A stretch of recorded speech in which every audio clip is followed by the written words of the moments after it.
नमस्ते भाइयों तथा बहनों। आज का हमारा विषय है दमा रोग।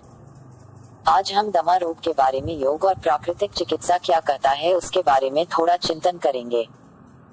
दमा, अस्थमा। परिचय। जब किसी व्यक्ति की सूक्ष्म श्वास नलियों में कोई रोग उत्पन्न हो जाता है तो उस व्यक्ति को सांस लेने में परेशानी होने लगती है, जिसके कारण उसे खांसी होने लगती है। इस स्थिति को दमा रोग कहते हैं। दमा रोग का लक्षण। दमा रोग में रोगी को सांस लेने तथा छोड़ने में काफी जोर लगाना पड़ता है। जब फेफड़ों की नलियों, जो वायु का बहाव करती हैं, की छोटी छोटी तंतुओं, पेशियों में अकड़न युक्त संकोचन उत्पन्न होता है तो फेफड़े वायु, श्वास की पूरी खुराक को अंदर पचा नहीं पाते हैं, जिसके कारण रोगी व्यक्ति को पूर्ण श्वास खींचे बिना ही श्वास छोड़ देने को मजबूर होना पड़ता है। इस अवस्था को दमा या श्वास रोग कहा जाता है। दमा रोग की स्थिति तब अधिक बिगड़ जाती है जब रोगी को श्वास लेने में बहुत दिक्कत आती है, क्योंकि वह सांस के द्वारा जब वायु को अंदर ले जाता है तो प्रायः प्रश्वास, सांस के अंदर लेना में कठिनाई होती है तथा श्वास, सांस को बाहर छोड़ना लंबे समय के लिए होती है। दमा रोग से पीड़ित व्यक्ति को सांस लेते समय हल्की हल्की सीटी बजने की आवाज भी सुनाई पड़ती है। जब दमा रोग से पीड़ित रोगी का रोग बहुत अधिक बढ़ जाता है तो उसे दौरा आने की स्थिति उत्पन्न हो जाती है, जिससे रोगी को सांस लेने में बहुत अधिक दिक्कत आती है तथा व्यक्ति छटपटाने लगता है। जब दौरा अधिक क्रियाशील होता है तो शरीर में ऑक्सीजन के अभाव के कारण रोगी का चेहरा नीला पड़ जाता है। यह रोग स्त्री पुरुष दोनों को हो सकता है। जब दमा रोग से पीड़ित रोगी को दौरा पड़ता है तो उसे सूखी खांसी होती है और ऐंठनदार खांसी होती है।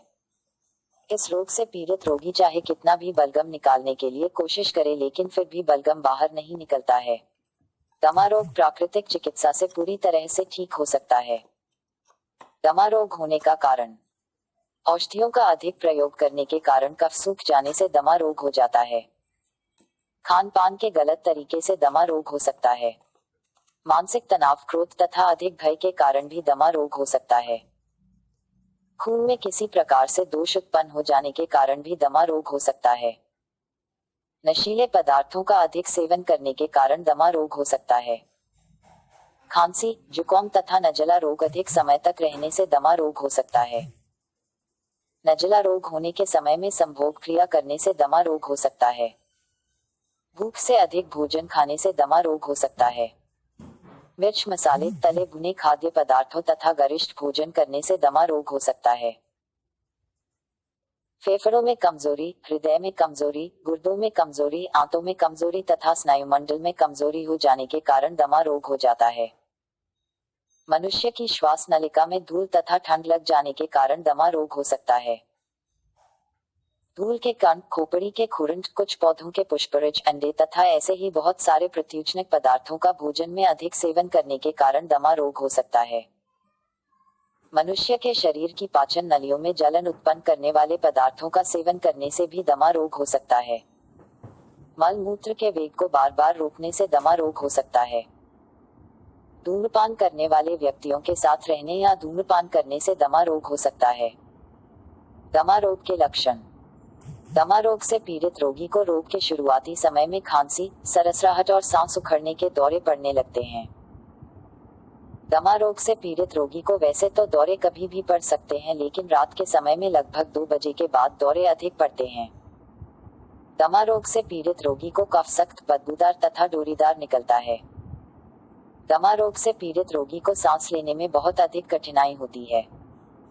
सांस लेते समय अधिक जोर लगाने पर रोगी का चेहरा लाल हो जाता है। दमा रोग से पीड़ित रोगी का प्राकृतिक चिकित्सा से उपचार। दमा रोग से पीड़ित रोगी का प्राकृतिक चिकित्सा से उपचार करने के लिए सबसे पहले रोगी व्यक्ति को प्रतिदिन नींबू तथा शहद को पानी में मिलाकर पीना चाहिए और फिर उपवास रखना चाहिए। इसके बाद 1 सप्ताह तक फलों का रस या हरी सब्जियों का रस तथा सूप पीकर उपवास रखना चाहिए। फिर इसके बाद 2 सप्ताह तक बिना पका हुआ भोजन करना चाहिए। इसके बाद साधारण भोजन करना चाहिए। दमा रोग से पीड़ित रोगी को नारियल पानी, सफेद पेठे का रस, पत्ता गोभी का रस, चुकंदर का रस, अंगूर का रस, दूब घास का रस पीना बहुत अधिक लाभदायक रहता है। दमा रोग से पीड़ित रोगी यदि मेथी को भिगोकर खाएं तथा इसके पानी में थोड़ा सा शहद मिलाकर पिएं तो रोगी को बहुत अधिक लाभ मिलता है। दमा रोग से पीड़ित रोगी को कभी भी दूध या दूध से बनी चीजों का सेवन नहीं करना चाहिए। तुलसी तथा अदरक का रस शहद मिलाकर पीने से दमा रोग में बहुत लाभ मिलता है। दमा रोग से पीड़ित रोगी को 1 चम्मच त्रिफला को नींबू पानी में मिलाकर सेवन करने से दमा रोग बहुत जल्दी ही ठीक हो जाता है। 1 कप गर्म पानी में शहद डालकर प्रतिदिन दिन में 3 बार पीने से दमा रोग से पीड़ित रोगी को बहुत अधिक लाभ मिलता है। दमा रोग से पीड़ित रोगी को रात के समय में जल्दी ही भोजन करके सो जाना चाहिए तथा रात को सोने से पहले गर्म पानी को पीकर सोना चाहिए तथा अजवाइन के पानी की भाप लेनी चाहिए। इससे रोगी को बहुत अधिक लाभ मिलता है।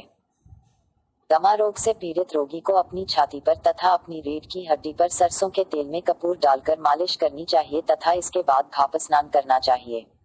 ऐसा प्रतिदिन करने से रोगी का रोग कुछ ही दिनों में ठीक हो जाता है। दमा रोग को ठीक करने के लिए प्राकृतिक चिकित्सा के अनुसार कई प्रकार के आसन भी हैं जिनको करने से दमा रोग कुछ ही दिनों में ठीक हो जाता है। ये आसन इस प्रकार हैं: योग मुद्रासन, मकरासन, शलभासन, अश्वस्थासन, ताड़ासन, उत्तान कूर्मासन, नाड़ी शोधन, कपालभाति, बिना कुंभक के प्राणायाम, उड्डयन बंध, महामुद्रा, श्वास प्रश्वास, गोमुखासन, मत्स्यासन, उत्तान मेंडुकासन, धनुरासन तथा भुजंगासन आदि। दमा रोग से पीड़ित रोगी को भोजन में नमक तथा चीनी का सेवन बंद कर देना चाहिए। दमा रोग से पीड़ित रोगी को सुबह के समय में रीढ़ की हड्डी को सीधे रखकर खुली और साफ स्वच्छ वायु में 7 से 8 बार गहरी सांस लेनी चाहिए और छोड़नी चाहिए तथा कुछ दूर सुबह के समय में टहलना चाहिए। दमा रोग से पीड़ित रोगी को चिंता और मानसिक रोगों से बचना चाहिए क्योंकि ये रोग दमा के दौरे को और तेज कर देते हैं। दमा रोग से पीड़ित रोगी को अपने पेट को साफ रखना चाहिए तथा कभी कब्ज नहीं होने देना चाहिए। दमा रोग से पीड़ित रोगी को धूम्रपान करने वाले व्यक्तियों के साथ नहीं रहना चाहिए तथा धूम्रपान भी नहीं करना चाहिए क्योंकि ऐसा करने से इस रोग का प्रकोप और अधिक बढ़ सकता है। दमा रोग से पीड़ित रोगी को अपने पैरों पर मिट्टी की पट्टी और उसके बाद गुनगुने जल का एनिमा लेना चाहिए। फिर लगभग 10 मिनट के बाद सुनहरी बोतल का सूर्य तप्त जल लगभग 25 मिलीलीटर की मात्रा में प्रतिदिन पीना चाहिए। इस प्रकार की क्रिया को प्रतिदिन नियमपूर्वक करने से दमा रोग कुछ ही दिनों में ठीक हो जाता है। दमा रोग से पीड़ित रोगी को सप्ताह में 2-3 बार सुबह के समय में कुल्ला दातुन करना चाहिए। इसके बाद लगभग 1.5 लीटर गुनगुने पानी में 15 ग्राम सेंधानमक मिलाकर धीरे धीरे पीकर फिर गले में उंगली डालकर उल्टी कर देनी चाहिए। इससे रोगी को बहुत अधिक लाभ मिलता है। दमा रोग से पीड़ित रोगी को अपने रोग के होने के कारणों को सबसे पहले दूर करना चाहिए और इसके बाद इस रोग को बढ़ाने वाली चीजों से परहेज करना चाहिए। फिर इस रोग का प्राकृतिक चिकित्सा से उपचार कराना चाहिए।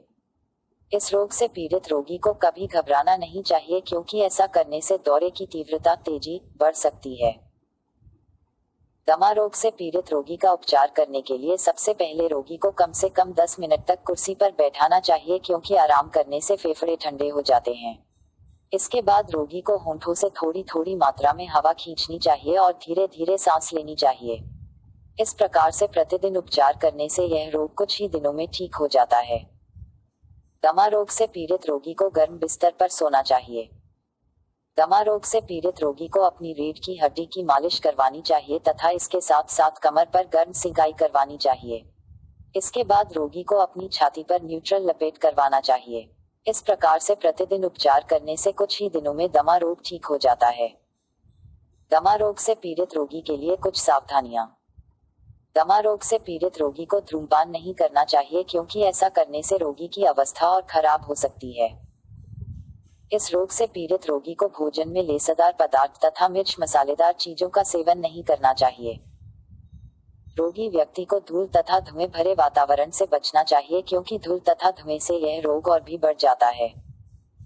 रोगी व्यक्ति को मानसिक परेशानी, तनाव, क्रोध तथा लड़ाई झगड़ों से बचना चाहिए। इस रोग से पीड़ित रोगी को शराब, तंबाकू तथा अन्य नशीले पदार्थों का सेवन नहीं करना चाहिए क्योंकि ये पदार्थ दमा रोग की तीव्रता को बढ़ा देते हैं। आपने हमें इतना सुना उसके लिए आप सभी लोगों का बहुत बहुत धन्यवाद। ऐसे ही हम हर रोज आपको कुछ ना कुछ जानकारी देते रहेंगे और आप उसका लाभ लेते रहे। आभार।